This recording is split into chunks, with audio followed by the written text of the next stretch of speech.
decir, después del dato del 53% de pobreza, que es un dato que en realidad ya se está revirtiendo, que no lo estamos viendo, pero él tiene el dato que ya la pobreza está bajando, dijo.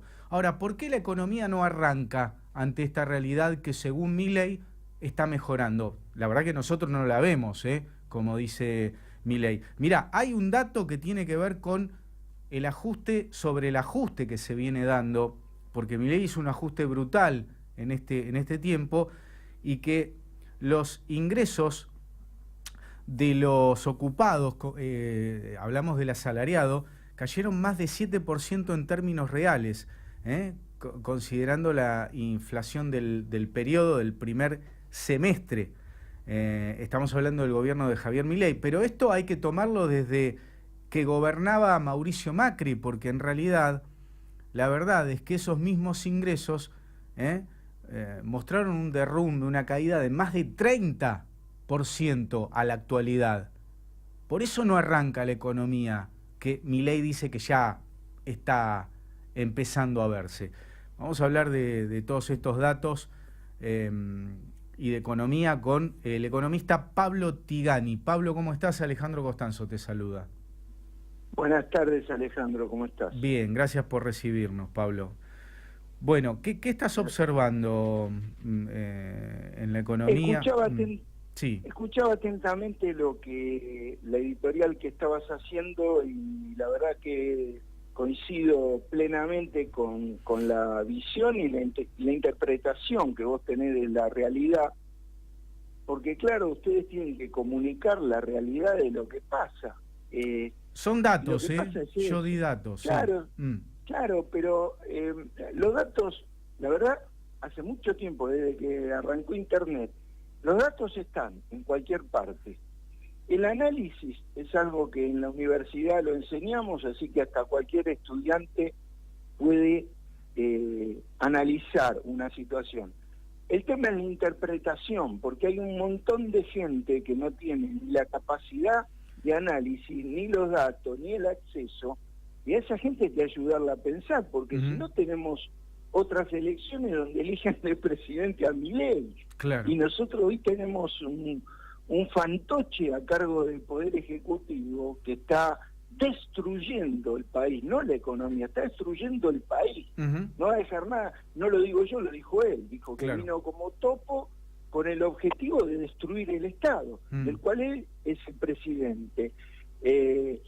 Yo no veo una recuperación del bienestar general. Yo veo que las cifras de pobreza son altas, pero simplemente pensar en que Argentina hace solo 8 años estaba en la mitad de la pobreza que está hoy, es decir, así, teníamos la mitad de pobres que teníamos hoy, y teníamos 1/3 de los indigentes que hay hoy, que es gente que no puede comer, que no hace todas las comidas, ¿no? Claro. En un país que puede alimentar a 500 millones de habitantes por su riqueza, por ser el segundo país en reserva de agua, por ser autosuficiente y exportador de energía, por tener 2 cosechas por año, por tener 2.800.000 kilómetros cuadrados solo para 47 millones de personas. No es inaudito lo que pasa en la Argentina. Entonces, indignante, porque la verdad es que las decisiones políticas son las que resuelven estos temas. Estos temas ni siquiera son de economía. Los economistas no estamos para opinar acerca de qué es lo que debía hacer con el gasto el Poder Ejecutivo o el Congreso. Ese es un tema de los políticos. Entonces, nosotros podemos decir cómo podemos hacer, si lo financiamos a través de un préstamo, si conseguimos una inversión, si vemos cómo reasignamos los recursos una vez que baja la orden de un presidente, o cómo hacemos para que ese 0,14 de las universidades pueda estar en el momento y forma. Claro, si ponemos alguna contribución de algún sector de la economía que es mejor, que pueda compartir algo de de lo que ha acumulado durante estos años y sobre todo en estos meses de saqueo, ¿no? Pero la Porque decisión política, Pablo, previa fue, por ejemplo, bajarle el 0,4 del PBI a bienes personales, ¿no? La recaudación, digo, con 2 veces y media lo que podría cubrir a las universidades. Exactamente. Ese grado de arbitrariedad política que utiliza el presidente, que desprecia a los políticos, pero que él hace política y es presidente porque está en un partido político que hizo una propuesta política y toma decisiones políticas. Claro. Él ha tomado una decisión, él es el presidente de un pequeño grupúsculo de gente para el cual trabaja, ¿no? Dice sabiamente la Biblia, decía Jesús, no se puede servir a Dios y a Mamón. No se puede, porque a uno amará y al otro aborrecerá. No se puede servir a dos señores. Sí, claro. El tipo le está sirviendo. Claro. Exacto. Si él está sirviéndole directamente a un grupúsculo que está acumulando dinero, no le puede servir al pueblo que lo eligió. Ahora, lamentablemente, hay mucha gente que todavía no la ve. Esa, la que lo bancó a él, es la que no lo hace. Claro.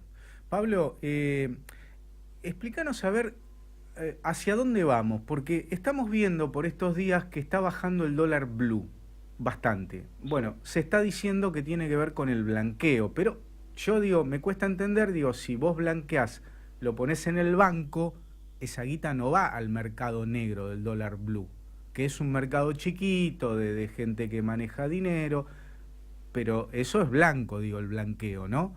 Digo, a ver, ¿qué pasa con eso y qué va a pasar con los exportadores de los granos que no se han liquidado porque buscaban un dólar a 1.800, 1.700? Digo, ¿cuál es el futuro? ¿Cuál es el proyecto que vos estás viendo de Milei con el dólar a la baja? Sí, no hay ningún proyecto. Acá lo que hay es negocio. Acá lo que están haciendo es que haya dólar barato para poder ganar en dólares mucho y girarlos, porque al no haber restricciones, al no ponerle ningún tipo de restricciones, que se quiere llevar los dólares se los lleva. Imagínate que sacan oro del país sin decirte para qué. Sí. No dan ninguna explicación. Con respecto al dólar, lo que vos me preguntás es, el dólar... ¿Quién lo baja, el dólar blue? ¿Quién lo baja? La gente que necesita vender los ahorros que tiene porque no tiene para morfar. Pero no el blanqueo. No, el blanqueo es otra cosa. El blanqueo Claro. lo que han hecho es depositar los dólares que tenían en una caja de seguridad en el banco, en una cuenta corriente, para hacer una exteriorización que a partir de algún momento va a pagar algún impuesto, lo van a sacar de vuelta probablemente, lo van a poner en la caja de seguridad otra vez y no hay movimiento de peso dólar. El dólar blue se seca la plaza de pesos, la secaron, y entonces como no hay peso, la gente tiene que vender dólares para comprar los pocos pesos que hay, pagar las cuentas de todos los días, porque todavía la economía no es bimonetaria, todavía no puede la gente con $100 y pagar en el supermercado, aunque en cualquier momento lo van a habilitar, ¿no? O no habría problema probablemente si decide el supermercado hacerlo. Bueno, ya lo hizo un supermercado, ya lo hizo. Claro, bueno, yo no sabía, pero me imagino que nadie se va a oponer a eso. Sí, el mayorista Diarco lo hizo y ofrecía un precio menor al blue. Mirá, bárbaro, entonces eso es lo que mantiene el dólar barato, como el dólar plata dulce, para que la gente que se va al exterior, que ya está haciendo los planes de vacaciones, estamos hablando de la clase media alta, la que no depende de cómo esté, digamos, el nivel de trabajo, el empleo, las producciones, que más o menos tiene costumbre de irse de vacaciones, le cuesta menos irse a Miami o a Chile que lo que le va a costar un departamento en Mar del Plata, que yo le estaba viendo, vale $3.600 Claro.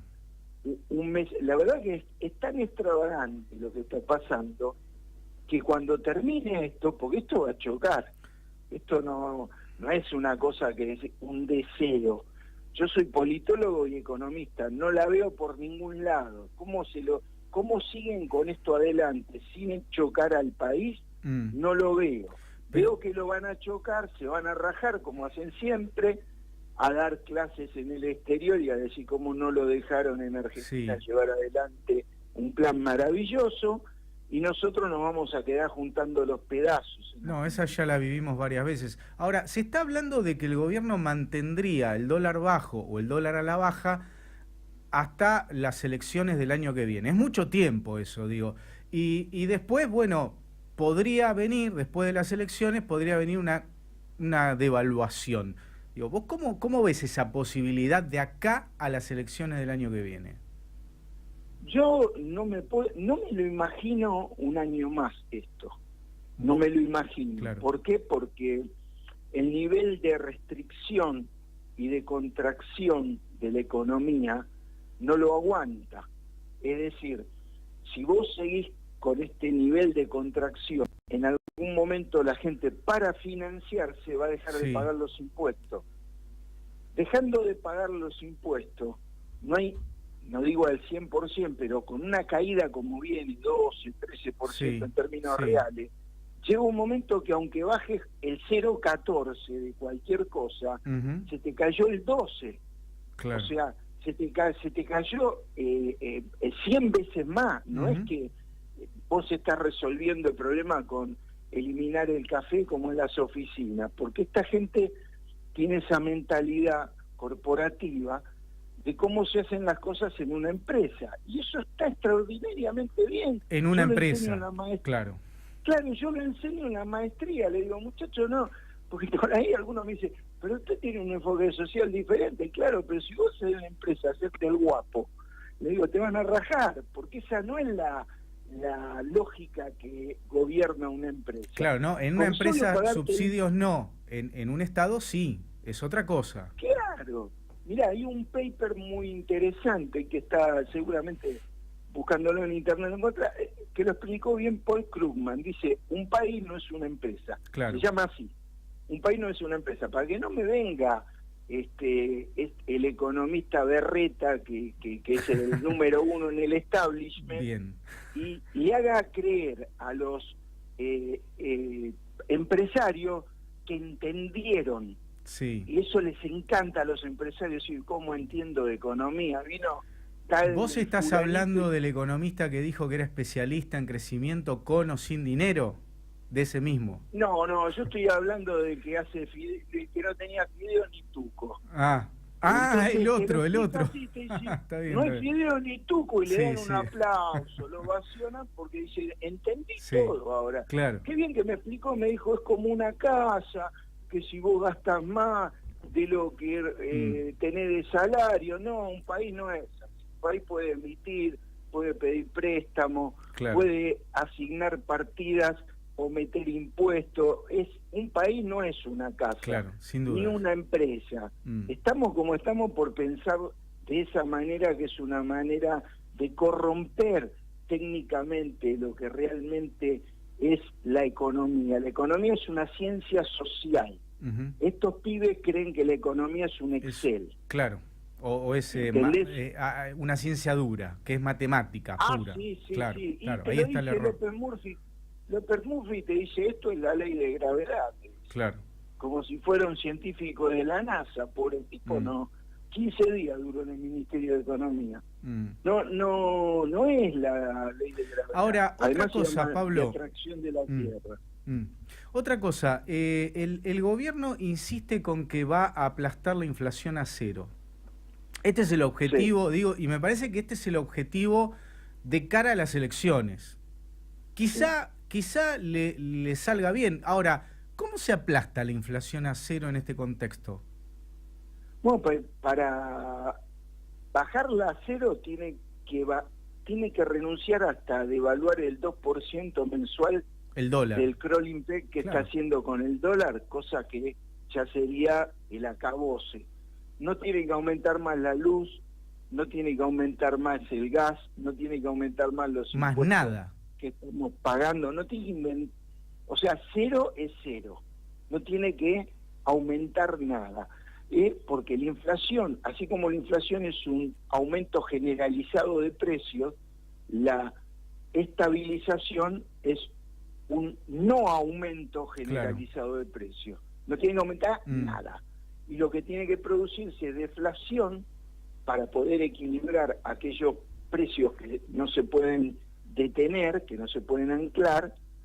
Y en el caso de que hay deflación, pues imagínate una fábrica que vende televisores, no sé, ponele, y en Frávega los televisores valen 1.000 mangos porque a 2.000 no lo pueden vender.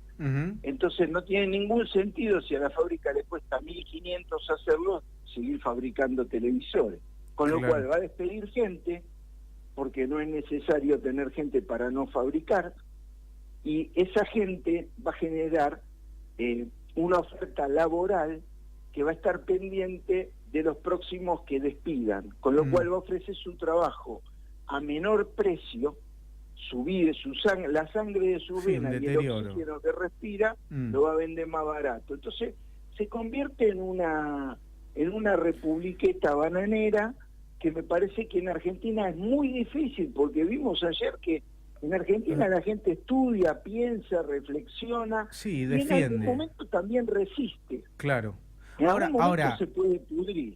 ¿La inflación la pisa el gobierno o realmente es la que está sucediendo en la economía? ¿Vos qué crees? Las dos cosas. Por un lado está sucediendo porque en algún momento cuando vos no vendés, imagínate que el comercio pasa acá cerca, hay una avenida donde vemos que cada tanto cierra un negocio. ¿Qué pasa? Al principio vos pasás y no entra nadie. Bueno, llega un momento que a los dos tipos que tiene ahí el sueldo se lo tiene que pagar y el alquiler también. Sí. Entonces ponen una oferta 2x1, 3x1, revientan mercadería, pierden guita y pagan ese mes. El mes, con la esperanza de que el mes que viene se resuelve. El mes que viene no se resuelve y cierra. Pero cuando esto se produce, multiplica, lo que sucede es que algunos precios empiezan a caer en forma de 2x1, 3x1, no es que lo bajan nominalmente el precio, aunque probablemente en algún momento sí suceda eso. Por promoción. Hacen promociones hoy que, como decir, no lo bajo, ¿viste? Lo que pasa es que especial. Ahí hay un índice, el índice del IPC, que aparentemente es el que están tendiendo a bajar, que dio 4,2 el mes pasado. Si vos mirás el índice para el que alquila, el ICL, dio 5,5. Entonces tenés un punto, más de un punto largo, tranquilo, en el que alquila está pagando más. Digo, ese índice lo han modificado también. Mira, hay un índice que es el core inflation, ¿no? Que inventaron los norteamericanos para hacer la manipulación, pero con calidad, ¿viste? Te lo dicen en la cara. Mira, la verdad la carne y el petróleo distorsionan el conjunto de precios, listo, la carne y el petróleo no están más dentro del índice de precio. Acá está lo que es la inflación núcleo, y lo que se hace es no tomar en cuenta los precios de las tarifas que alteran el orden y la estacionalidad. Entonces, cuando lo venimos viendo todos los meses, no lo pueden bajar de 4,5. Entonces, si no pueden bajar la inflación núcleo, que estamos hablando, van a bajar a 0, pero ¿de qué estamos hablando si fue 4,2 el mes pasado? Y 4,2 es el doble de la peor inflación que tuvo Cristina. No, claro, ni hablar.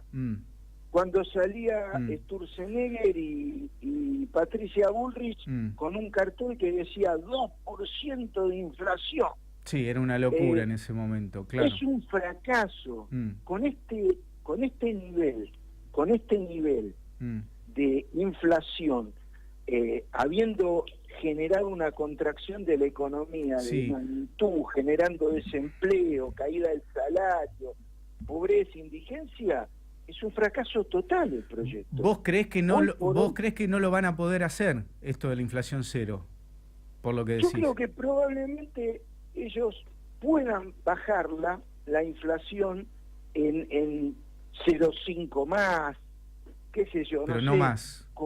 con optimismo, suponte que, no sé, que en algún momento puedan tener 2,8. 2,8 es una inflación alta, enorme alta, para lo que claro, estás viviendo. Si vos claro, me decís, todo el mundo tiene laburo, pleno sí, empleo, los salarios también, la gente los no fines de jode, semana claro, no jodería. No, no Pablo, hay problema porque Corea creció 20 años con 20% de inflación. Sí, sin dudas. Pablo, te agradecemos la comunicación, como siempre. Buena Un data y buena abrazo. charla.